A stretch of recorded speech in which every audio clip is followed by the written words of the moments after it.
ఒకసారి ఇమాజిన్ చేయండి, మీరు మీ తాత ముత్తాతల నుంచి వచ్చిన భూమిని అమ్మడానికి ఎంఆర్ఓ ఆఫీస్కి వెళ్ళారే అనుకోండి. అక్కడ ఒక థర్డ్ పార్టీ వచ్చి ఈ భూమి మీది కాదు, దీన్ని మీరు అమ్మలేరు, ఈ భూమిని ఎన్నో సంవత్సరాల క్రితం మాకు దానంగా ఇచ్చేశారు అని చెప్తే ఎలా ఉంటుంది? సెప్టెంబర్ 2022న తమిళనాడు తిరుచిరాపల్లి గ్రామ రైతులతో ఇలాగే జరిగింది. తమిళనాడులోని ముస్లింలకు చెందిన వక్ఫ్ బోర్డ్ దాదాపు 18 విలేజెస్ 369 ఎకరాల భూమిని మాదే అని రైతుల దగ్గర నుంచి లాక్కునే ప్రయత్నం చేసింది. షాకింగ్ విషయం ఏమిటంటే ఇందులో దాదాపు 1500 సంవత్సరాల పురాతనమైన హిందూ టెంపుల్ కూడా ఉంది. 1500 సంవత్సరాల పురాతనమైన టెంపుల్ని కూడా ఈ వక్ఫ్ బోర్డ్ వాళ్ళు మాదే అని చెప్పి బెదిరించి లాక్కునే ప్రయత్నం చేశారు. State Waqf Board claimed ownership of over 18 Hindu-dominated villages in Trichy district. The controversy came to light when a villager tried to sell his land and was told it belongs to the Waqf Board and he would need their permission to. ఇది మన దేశంలో మొదటిసారి జరిగింది కాదు. ఇలాంటి incidents వేలలో ఉన్నాయి. వక్ఫ్ board వాళ్ళు ఇతరుల భూముల్లో బోర్డులు పాతేసి ఇది మాదే అని చెప్పేస్తారు. కేవలం టెంపుల్స్, హిందువుల భూముల్ని మాత్రమే కాదు, దేశంలోని ఇంపార్టెంట్ మాన్యుమెంట్స్ ని కూడా వీళ్ళు మాదే అని క్లెయిమ్ చేస్తున్నారు. The Sunni Waqf Board of Bihar has claimed this entire village. It's not just the Parliament House, the Taj Mahal and the Gyanvapi complex. The Waqf has now laid claim to 1500 acres of farmland in Karnataka. అందుకే president Modi government ఈ వక్ఫ్ board చేస్తున్న అరాచకాల్ని అడ్డుకునేందుకు, వాళ్ళ అవినీతిని expose చేయడానికి దీనిపై కొత్త చట్టాన్ని తీసుకురాబోతుంది. కానీ మన దేశ రాజకీయాలు మీకు తెలిసినవే కదా. పవర్లో ఉన్న పార్టీ వక్ఫ్ బోర్డ్ అమెండ్మెంట్ బిల్ని తీసుకువస్తే అపోజిషన్లో ఉన్న కాంగ్రెస్ అండ్ ఇతర పార్టీలు సొంత ప్రయోజనం కోసం దానిపైన మత రాజకీయాలు మొదలుపెట్టాయి. వీళ్ళు చెప్తారు ఈ బిల్లు ఒక మతానికి వ్యతిరేకంగా ఉంది అంటూ వాళ్ళ ఓటు బ్యాంక్ని పెంచుకుంటున్నారు. మీరు చెప్తే నమ్మరు, ప్రెసిడెంట్ వక్ఫ్ బోర్డ్ దగ్గర దాదాపు 9 లక్షల ఎకరాల ప్రాపర్టీస్ ఉన్నాయి. మన భారత మిలిటరీ అండ్ రైల్వే తర్వాత అత్యధికంగా భూములు ఉన్నవి ఈ వక్ఫ్ బోర్డ్ దగ్గర మాత్రమే. ప్రజెంట్ వక్ఫ్ బోర్డ్ దగ్గర ఉన్న ఆస్తుల విలువ 1,20,000 కోట్ల రూపాయలు. ఇంత డబ్బు ఒక స్టేట్ గవర్నమెంట్ దగ్గర కూడా ఉండదు. అండ్ ఇది మన దేశానికి చాలా ప్రమాదకరం. అందుకే ఈ వీడియోలో మనం అసలు వక్ఫ్ బోర్డ్ అంటే ఏమిటి, దీనివల్ల దేశానికి వస్తున్న ప్రాబ్లం ఏంటి, ఇప్పుడు మోడీ ప్రభుత్వం తీసుకువచ్చిన వక్ఫ్ బోర్డ్ అమెండ్మెంట్ బిల్ ఏంటి, దానివల్ల ఎటువంటి మార్పులు రాబోతున్నాయనే విషయాల్ని డీటెయిల్గా తెలుసుకుందాం. అంతకన్నా ముందు మీలో ఎవరైనా ఇప్పటి వరకు మన ఛానల్ని సబ్స్క్రైబ్ చేసి ఉండకపోతే ఇలాంటి ఇంపార్టెంట్ టాపిక్స్ పైన మన ఛానల్లో రోజుకో వీడియో వస్తుంది. అలాంటి వీడియోస్ కోసం వెంటనే ఛానల్ని సబ్స్క్రైబ్ చేసుకోండి. వక్ఫ్ అంటే అల్లా, దేవుడి పేరు మీద దానం చేసిన ప్రాపర్టీ అని అర్థం. ఈ వక్ఫ్ అనే కాన్సెప్ట్ మన ఇండియాలో స్వాతంత్రం వచ్చిన తర్వాతే ఇంట్రడ్యూస్ చేయబడింది. మన దేశాన్ని మతం పేరు మీద 2 ముక్కలుగా డివైడ్ చేశారు. ఒకటి పాకిస్తాన్, రెండవది ఇండియా. 1947 సమయంలో మన దేశంలో ఉన్న చాలామంది ముస్లింలు ఇండియా నుంచి పాకిస్తాన్కి అండ్ బంగ్లాదేశ్కి వలస వెళ్ళిపోయారు. అండ్ ఆ ప్రాంతాల్లో ఉన్న హిందువులు ఇండియాలోకి వచ్చేశారు. బై ద వే, ఆ సమయంలో భారతదేశంలో ఉన్న ముస్లింలందరికీ పాకిస్తాన్, బంగ్లాదేశ్ వెళ్ళిపోయే అవకాశం ఉంది. కానీ చాలామంది ముస్లింలు కావాలని ఇష్టంతో మన ఇండియాలో ఉండిపోయారు. కానీ పాకిస్తాన్లో ఉన్న హిందువులకు ఎటువంటి ఆప్షన్ లేదు. వాళ్ళు ఆ దేశం వదిలి ఇండియాకు రావాల్సింది. ఎందుకంటే పాకిస్తాన్ ఒక కంప్లీట్ ముస్లిం కంట్రీగా ఫామ్ అయింది. ఆ దేశంలో వేరే మతం వాళ్ళకి చోటు లేదు. అయితే మన ఇండియా నుంచి పాకిస్తాన్, బంగ్లాదేశ్కి వలస వెళ్ళిపోయిన ముస్లింల ఆస్తులు, ఉదాహరణకి వాళ్ళ ఇల్లు, వాళ్ళకు ఉన్న ల్యాండ్స్ అండ్ ఇతర ప్రాపర్టీలు ఇక్కడే వదిలేసి వెళ్ళిపోయారు. అలాంటి ప్రాపర్టీస్ని మేనేజ్ చేయడానికి నెహ్రూ గారు 1950లో వక్ఫ్ బోర్డ్ని ఏర్పాటు చేశారు. 1954లో ఈ వక్ఫ్ బోర్డ్ భారత గవర్నమెంట్లో భాగమైంది. కానీ ఇక్కడ మీరు లాజిక్ని గమనించండి, ఇండియా నుంచి వెళ్ళిపోయిన ముస్లిమ్స్ల ప్రాపర్టీ మొత్తాన్ని వక్ఫ్ బోర్డ్ తన అండర్లోకి పెట్టుకుంది. కానీ ఆ సమయంలో పాకిస్తాన్, బంగ్లాదేశ్ నుంచి మన ఇండియాకు వచ్చేసిన హిందువులు, సిక్కుల ప్రాపర్టీస్ని మేనేజ్ చేయడానికి మాత్రం ఆ దేశాల్లో ఎటువంటి బోర్డు లేదు. వాళ్ళ ప్రాపర్టీని పాకిస్తానీ గవర్నమెంట్ అండ్ అక్కడి ప్రజలు కబ్జా చేసుకున్నారు. కానీ మన దేశంలో మాత్రం ముస్లింల కోసం సెపరేట్గా వక్ఫ్ బోర్డ్ని ఏర్పాటు చేసి వాళ్ళ భూముల్ని వాళ్ళకు అప్పజెప్పారు. ఎందుకంటే మన దేశం ఒక సెక్యులర్ కంట్రీ కాబట్టి. ఈ వక్ఫ్ బోర్డ్ ఏర్పడిన 10 సంవత్సరాల తర్వాత 1964లో సెంట్రల్ వర్క్ కౌన్సిల్ ఏర్పడింది. ఈ కౌన్సిల్ భారత్లో ఉన్న ముస్లింల ప్రాపర్టీస్ అన్నిటిని గ్యాదర్ చేసి వక్ఫ్ బోర్డ్ అండర్లో తెచ్చుకుంది. ఇక్కడ ఇంట్రెస్టింగ్ విషయం ఏమిటంటే ఈ వక్ఫ్ బోర్డ్ కౌన్సిల్లో ఒక ఎమ్మెల్యే, ఒక ఎంపీ, ఒక ఐఏఎస్ అధికారి, టౌన్ ప్లానర్, ఒక అడ్వకేట్, ఒక ఇస్లామిక్ స్కాలర్ అండ్ ఒక తవల్లి ఉంటాడు. తవల్లి అంటే ల్యాండ్ని మానిటర్ చేసేవాడు. షాకింగ్ విషయం ఏంటో తెలుసా? ఈ కంప్లీట్ బోర్డులో అందరూ ముస్లిమ్స్లే ఉండాలి, వేరే మతం వాళ్ళకి చోటు లేదు. అదేంటి, మన భారత్ ఒక సెక్యులర్ కంట్రీ కదా అంటే అదే మ్యాజిక్. ఇప్పుడు మీలో కొంతమంది అంటారు, బ్రో అది కంప్లీట్గా ముస్లింలకు చెందిన బోర్డు కాబట్టి అందులో ముస్లింలే ఉంటారు, అందులో తప్పేంటి అని. దీనికి ఆన్సర్ మీకు ముందు తెలుస్తుంది, జాగ్రత్తగా వీడియోను వినండి. ఇంట్రెస్టింగ్ విషయం ఏమిటంటే ఈ వక్ఫ్ బోర్డుకి చెందిన ప్రాపర్టీస్లో మన భారత ప్రభుత్వం ఎటువంటి జోక్యం చేసుకోకూడదు. అదేంటి, ఆ ప్రాపర్టీస్ అన్నీ మన దేశంలో ఉన్నప్పుడు భారత ప్రభుత్వానికి ఎందుకు రైట్స్ లేవు అంటే నెహ్రూ గారు వక్ఫ్ బోర్డ్ని మొదలుపెట్టినప్పటి నుంచి రూల్స్ అలాగే ఉన్నాయి. వక్ఫ్ ప్రాపర్టీస్ అన్నీ ఇండియాలోనే ఉన్నప్పటికీ వాటిపైన భారత ప్రభుత్వానికి ఎటువంటి హక్కు ఉండదు. కానీ హిందువుల దేవాలయాల్ని, ఆ దేవాలయాలకు చెందిన ఆస్తులన్నీ కూడా గవర్నమెంటే కంట్రోల్ చేస్తుంది. ఇదెక్కడి సెక్యులరిజమో నాకు అర్థం కాదు. ఒక మతానికి చెందిన ప్రాపర్టీస్ అండ్ వాళ్ళ మసీదుల పైన గవర్నమెంట్కి అసలు అధికారమే ఉండదు. కానీ భారతదేశంలో ఉన్న అతిపెద్ద మతమైన హిందువుల దేవాలయాల్ని, ఆ దేవాలయాల ప్రాపర్టీని గవర్నమెంటే కంట్రోల్ చేస్తుంది. సెక్యులర్ దేశం అంటే అన్ని మతాలకు సమానమైన హక్కులు ఉండాలి కదా, కానీ ఇలాంటి భేదభావం ఎందుకు? ఈ వక్ఫ్ బోర్డుకి చెందిన ప్రాపర్టీలో మసీదులు కట్టడం, ముస్లిం పిల్లలు చదువుకునే మదర్సాలు కట్టడం అండ్ హాస్పిటల్స్ తప్ప వేరే ఎటువంటి వ్యాపారాలు చేయకూడదు. కానీ రెంట్కి ఇచ్చుకోవచ్చు. ఆ రెంటు డబ్బులు కూడా వక్ఫ్ బోర్డే తీసుకుంటుంది, గవర్నమెంట్కి ఒక్క పైసా ఇవ్వదు. స్టోరీ ఇక్కడితోనే అయిపోలేదు. వక్ఫ్ బోర్డ్ 1995 పివి నరసింహారావు గారి పాలనలో మరింత స్ట్రాంగ్గా మారింది. అప్పటి అమెండ్మెంట్స్ ప్రకారం వక్ఫ్ ప్రాపర్టీకి సంబంధించిన ఏ గొడవలో కూడా గవర్నమెంట్ కానీ భారత న్యాయ వ్యవస్థ కానీ ఇన్వాల్వ్ కాకూడదు. వక్ఫ్ బోర్డుకి చెందిన ట్రిబ్యునల్ కోర్ట్ ఏ తీర్పునైతే ఇస్తుందో అదే ఫైనల్. దాన్ని భారత్లో ఉన్న అన్ని హైకోర్టులు, ఈవెన్ సుప్రీంకోర్టు కూడా ఫాలో అవ్వాలి. చూడండి, ఈవెన్ మన దేశంలో ఉన్న అత్యున్నత న్యాయస్థానం సుప్రీంకోర్టుకి కూడా వక్ఫ్ ప్రాపర్టీ గొడవల్లో ఇంటర్ఫియర్ అయ్యే అధికారం లేదు. ఎప్పుడైతే ఈ వక్ఫ్ బోర్డ్ ఇంత పవర్ఫుల్గా మారిందో వాళ్ళు రెచ్చిపోవడం మొదలుపెట్టారు. కొన్ని న్యూస్ రిపోర్ట్స్ ప్రకారం ఈ వక్ఫ్ బోర్డ్ హిందువులకు చెందిన 1000 ఎకరాల భూమిని లాగేసుకుంది. ఈవెన్ వీళ్ళు కంప్లీట్ విలేజ్లను, హిందూ టెంపుల్స్ని కూడా తమ అండర్లో తెచ్చుకునే ప్రయత్నం చేశారు, కొన్నిటిని తెచ్చుకున్నారు కూడా. ఇప్పుడు మీలో కొందరు అనుకోవచ్చు, బ్రదర్ వక్ఫ్ బోర్డు వచ్చి మన భూముల్ని లాక్కునే ప్రయత్నం చేస్తే మనం గవర్నమెంట్కి కంప్లైంట్ చేయొచ్చు కదా అని. అదే అసలు సమస్య. వక్ఫ్ బోర్డు వాళ్ళు వచ్చి మీ భూమిని మాది అని చెప్తే మీరు ఎక్కడా కంప్లైంట్ చేయలేరు. అండ్ వక్ఫ్ బోర్డు వాళ్ళు వాళ్ళకు నచ్చిన భూమిని మాది అని క్లెయిమ్ చేసుకోవచ్చు. అప్పుడు మనమే ఆ భూమి వక్ఫ్ బోర్డుది కాదు మనది అని ప్రూవ్ చేసుకోవాలి.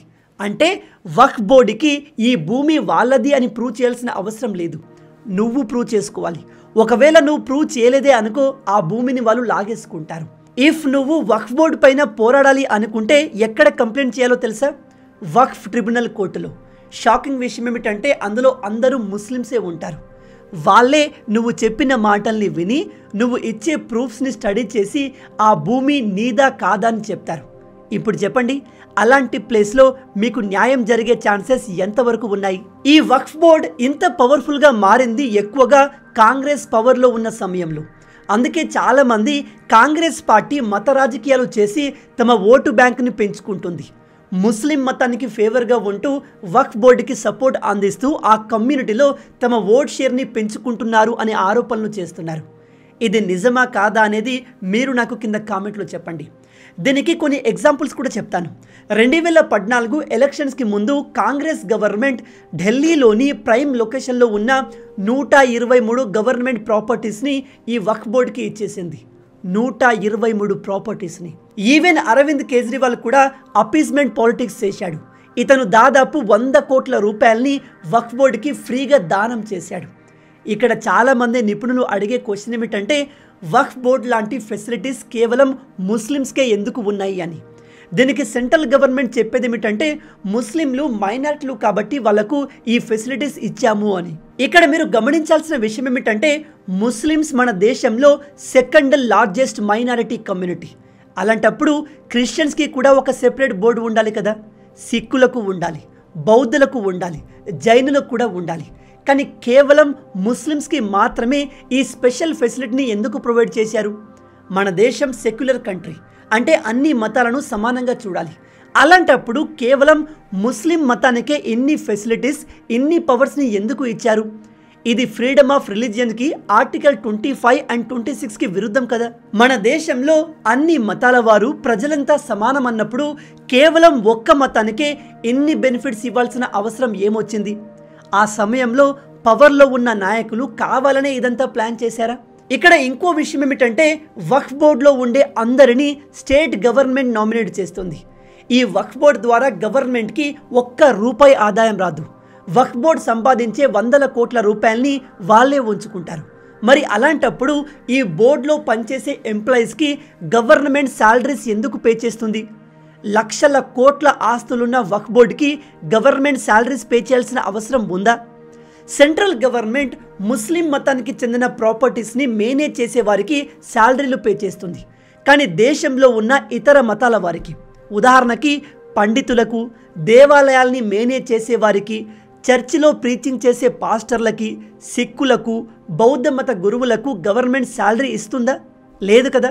అలాంటప్పుడు ఈ మతానికే ఎందుకు గవర్నమెంట్ పే చేస్తుంది? ఇక్కడ షాకింగ్ విషయం ఏమిటంటే భారత ప్రభుత్వం హిందూ దేవాలయాల నుంచి, ఆ దేవాలయాల ప్రాపర్టీస్ నుంచి వచ్చే డబ్బును తీసుకుంటుంది అండ్ వాటిని తమ అండర్లోనే పెట్టుకుంటుంది. కానీ ముస్లిం ప్రాపర్టీస్ని వక్ఫ్ బోర్డు చూసుకుంటుంది. అందులో గవర్నమెంట్ అసలు ఇన్వాల్వే కాదు. వక్ఫ్ బోర్డు నుంచి గవర్నమెంట్కి ₹1 ఆదాయం రాదు, మొత్తం వాళ్ళే వాడుకుంటారు. అయినప్పటికీ వక్ఫ్ బోర్డులో పనిచేసే వాళ్ళకి గవర్నమెంట్ శాలరీస్ పే చేస్తుంది. ఇదెక్కడి సెక్యులరిజం? వక్ఫ్ బోర్డ్ తమ ప్రాపర్టీ ద్వారా దాదాపు సంవత్సరానికి 200 కోట్ల రూపాయలు సంపాదిస్తుంది. దీన్ని చాలా రోజుల వరకు ఎవరూ పెద్దగా పట్టించుకోలేదు. కానీ ఇప్పుడు ప్రజలు ఈ వక్ఫ్ బోర్డ్ గురించి మాట్లాడడం మొదలుపెట్టినప్పటి నుంచి వీళ్ళు తమ రెవెన్యూని మార్చి చూపిస్తున్నారు. 2020-21 సమయంలో దాదాపు 100 కోట్లు సంపాదించిన వక్ఫ్ బోర్డ్ 2023-24 వచ్చేసరికి కేవలం ₹1 కోటి మాత్రమే సంపాదించిందట. ఇవి వక్ఫ్ బోర్డ్ వాళ్ళు చెప్పిన లెక్కలు. రెవెన్యూ ఇంత భారీగా ఎలా తగ్గింది అంటే వీళ్ళ దగ్గర నుంచి ఎటువంటి ఆన్సర్ లేదు. అందుకే చాలామంది ప్రజలు ఈ వక్ఫ్ బోర్డ్ వాళ్ళు ఫైనాన్షియల్ ఫ్రాడ్ చేస్తున్నారు, నంబర్స్ని మ్యానిపులేట్ చేస్తున్నారని చెప్పి కంప్లైంట్ చేయడం మొదలుపెట్టారు. వక్ఫ్ బోర్డ్ చేసే ఇంకో అతిపెద్ద మోసం ఏంటో తెలుసా?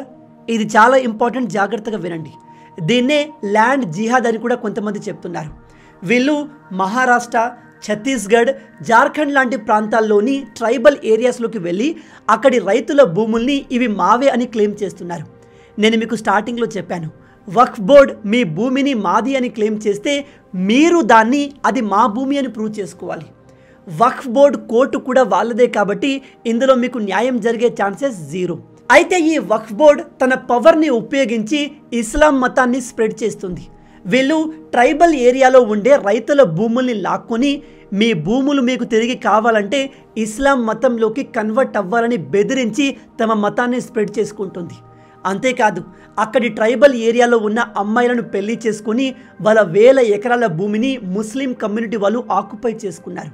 ఇవి నేను ఊరికే గాల్లో చెప్తున్న మాటలు కాదు, వీటికి సంబంధించిన ఆర్టికల్స్ అన్నిటినీ ఇక్కడ డిస్ప్లే చేస్తున్నాను. సొంతంగా రీసెర్చ్ చేసి మరీ ఫ్యాక్ట్ చెక్ చేసుకోండి. అందుకే కదా వక్ఫ్ బోర్డ్ ప్రాపర్టీలు ప్రతి సంవత్సరం వేగంగా పెరుగుతున్నాయి. మీరు చెప్తే నమ్మరు, 2015 మార్చి సమయంలో వక్ఫ్ బోర్డ్ దగ్గర 3,47,143 ఎకరాల భూమి ఉండేది. ఇది 2024 జూలై వచ్చేసరికి 8,72,320 ఎకరాలకు చేరింది. కేవలం 10 సంవత్సరాల్లో 5 లక్షల ఎకరాల భూమి వీళ్లకు ఎక్కడి నుంచి వచ్చింది? అసలు ఒక మతానికి చెందిన బోర్డుకి ఇన్ని పవర్స్ ఇవ్వాల్సిన అవసరం ఏంటి? వాళ్ళు తప్పు చేసినా ఇతరులు క్వశ్చన్ చేయకూడదు అంటే ఇది ఏ విధంగా కాన్స్టిట్యూషనల్ అవుతుంది? వీటన్నిటిని ఆపడానికే మోడీ ప్రభుత్వం వక్ఫ్ అమెండ్మెంట్ బిల్ని తీసుకువచ్చింది. ఇక్కడ ఇంట్రెస్టింగ్ విషయం ఏమిటంటే వక్ఫ్ అమెండ్మెంట్ బిల్లో ఉన్న పాయింట్స్ అన్నీ కూడా ముస్లిం సమాజానికి, ఇతర ప్రజలకు మంచి చేసేవి. కానీ దీనిపై కూడా కొంతమంది ముస్లిం లీడర్స్ కావాలని ప్రజల్ని రెచ్చగొడుతున్నారు. ఇక మోడీ గవర్నమెంట్ తీసుకొచ్చిన వక్ఫ్ అమెండ్మెంట్ బిల్ 2024లో ఏముంది, వీళ్ళు ఎటువంటి మార్పులు తేబోతున్నారనే విషయానికి వస్తే, నెంబర్ 1, వక్ఫ్ బోర్డు ఇప్పటి వరకు గవర్నమెంట్కి సంబంధించిన ఏవైనా ప్రాపర్టీస్ని తీసుకొని ఉంటే వాటన్నిటిని తిరిగి గవర్నమెంట్కి ఇచ్చేయాలి. నెంబర్ 2, వక్ఫ్ బోర్డ్ వాళ్ళు ఇష్టం వచ్చిన ప్రాపర్టీ దగ్గరికి వెళ్ళి ఇది మాదే అని ఇకపై నుంచి క్లెయిమ్ చేయరాదు. ఒక ప్రాంతంలోని భూమి ఆర్ ఇతర ప్రాపర్టీ వక్ఫ్ బోర్డుకి చెందిందా కాదా అని డిసైడ్ చేసేది వక్ఫ్ బోర్డు కాదు. ఈ అన్ని విషయాల్ని ఇకపై నుంచి ఆ ఏరియాకు చెందిన కలెక్టర్ చూసుకుంటాడు. నెంబర్ 3, ఇది చాలా ఇంపార్టెంట్. నేను మీకు స్టార్టింగ్లో చెప్పాను, సెంట్రల్ వక్ఫ్ బోర్డ్ కౌన్సిల్లో ఇదిగో ఈ మెంబర్స్ ఉంటారు. వీళ్ళంతా ముస్లింలే ఉండాలని ఇంతకుముందు రూల్స్ చెప్తున్నాయి. కానీ ఇకపై నుంచి అట్లీస్ట్ ఇందులో 2 నాన్ ముస్లిమ్స్ ఉండాలి. నెంబర్ 4, ఇంతకుముందు వక్ఫ్ బోర్డు వచ్చి మీ భూమిని లాక్కుంటే మన దేశంలోని సివిల్ కోర్టులు అందులో ఇన్వాల్వ్ అయ్యేవి కాదు. దాంతో మనం వక్ఫ్ బోర్డు దగ్గరికి వెళ్ళి మా భూమిని మాకు ఇచ్చేయండి అని చెప్పి బతిమలాడాల్సి వచ్చేది. ఇకపై అలా ఉండదు. వక్ఫ్ బోర్డుపై మనం డైరెక్ట్గా హైకోర్టుకి కంప్లైంట్ చేయొచ్చు. ఇకపై వక్ఫ్ బోర్డు ప్రాపర్టీ గొడవల విషయంలో మన దేశ న్యాయ వ్యవస్థలు ఇన్వాల్వ్ అవ్వచ్చు. నెంబర్ 5, వక్ఫ్ బోర్డుకి చెందిన అన్ని ప్రాపర్టీల రిజిస్ట్రేషన్, అకౌంట్స్ అండ్ ప్రొసీడింగ్కి సంబంధించిన పూర్తి విషయాలు ఇకపై నుంచి సెంట్రల్ గవర్నమెంట్కి ప్రొవైడ్ చేయాలి. అండ్ వీటిని సెంట్రల్ గవర్నమెంట్ అథారిటీసే దగ్గరుండి మానిటర్ చేస్తాయి. ఈ 5 రూల్స్లో ఏ రూల్ అయినా మీకు ముస్లింలకు విరుద్ధంగా అనిపించిందా? వక్ఫ్ బోర్డ్ కేవలం ముస్లింల ప్రాపర్టీస్ని మాత్రమే కాదు, ఇతర మతాల వారి ప్రాపర్టీని కూడా లాగేసుకుంటుంది. కాబట్టి వీళ్ళ కమిటీలో ఇతర మతాల వారు ఉండాల్సింది. అలాగే ఇకపై నుంచి వక్ఫ్ బోర్డ్ ప్రాపర్టీకి సంబంధించిన విషయాలన్నీ, ఆ ప్రాపర్టీ ద్వారా సంపాదించిన రెవెన్యూకి సంబంధించిన విషయాలన్నీ సెంట్రల్ గవర్నమెంట్ మానిటర్ చేస్తుంది. అందులో తప్పేముంది? కానీ అపోజిషన్ పార్టీలు అండ్ ఈ ముస్లిం లీడర్లు మోడీ తీసుకువచ్చిన ఈ అమెండ్మెంట్ బిల్ ముస్లింలకు వ్యతిరేకంగా ఉంది, దీంతో ప్రభుత్వం మా భూముల్ని లాగేసుకుంటుంది, ఇది రాజ్యాంగ విరుద్ధం అంటూ గొడవలు చేయడం, ప్రజల్ని రెచ్చగొట్టడం మొదలుపెట్టారు. ఈ వీడియో మొత్తం విన్నాక మీకేమనిపించింది? వక్ఫ్ బోర్డుపై మీ ఒపీనియన్ ఏంటి? వీళ్ళు ఇప్పటి వరకు తమకు నచ్చిన ప్రాపర్టీని మాది అంటూ లాగేసుకుంటూ వచ్చారు. దాన్ని క్వశ్చన్ చేయడం తప్ప? వక్ఫ్ బోర్డ్ తమ ప్రాపర్టీతో ఏం చేస్తుంది, వీళ్ళు ఎంత సంపాదిస్తున్నారు అనే లెక్కల్ని అడగడం తప్ప? ఇక్కడ మోడీ ప్రభుత్వం ఒక మతాన్ని టార్గెట్ చేస్తున్నట్టు మీకు అనిపిస్తుందా? దీనిపై మీ ఒపీనియన్ని కింద కామెంట్లో మాతో తప్పకుండా షేర్ చేసుకోండి. మొత్తంగా ఇవి ఈ వీడియోకి సంబంధించిన పూర్తి విషయాలు. ఈ వీడియో మీకు నచ్చింది అనుకుంటున్నాను. నచ్చితే అలా ఊరికే చూసి వెళ్ళిపోకుండా వీడియోని లైక్ చేయండి. ఈ వీడియోకి నేను మీకు ఇచ్చే లైక్స్ టార్గెట్ 5000 లైక్స్. చాలా ఈజీ, సింపుల్గా చేసేయండి. మీరు కొట్టే లైక్స్కి కింద ఉన్న లైక్ బటన్ పగిలిపోవాలి. అలాగే ఇలాంటి మరిన్ని ఇంట్రెస్టింగ్ వీడియోస్ కోసం మన ఛానల్ని సబ్స్క్రైబ్ చేసి మమ్మల్ని సపోర్ట్ చేయొచ్చు కదా. ఇది మీకు కంప్లీట్లీ ఫ్రీ. కానీ మీరు చేసే ప్రతి ఒక్క లైక్ అండ్ సబ్స్క్రిప్షన్ మాకు మరిన్ని వీడియోస్ చేయడానికి ఒక మోటివేషన్లా ఉంటుంది. కాబట్టి వీడియోని లైక్ చేసి ఛానల్ని సబ్స్క్రైబ్ చేయడం మర్చిపోవద్దు. రాబోయే వీడియోలో ఇంకో ఇంట్రెస్టింగ్ టాపిక్తో మళ్ళీ కలుద్దాం. అంటిల్ దెన్, జై హింద్.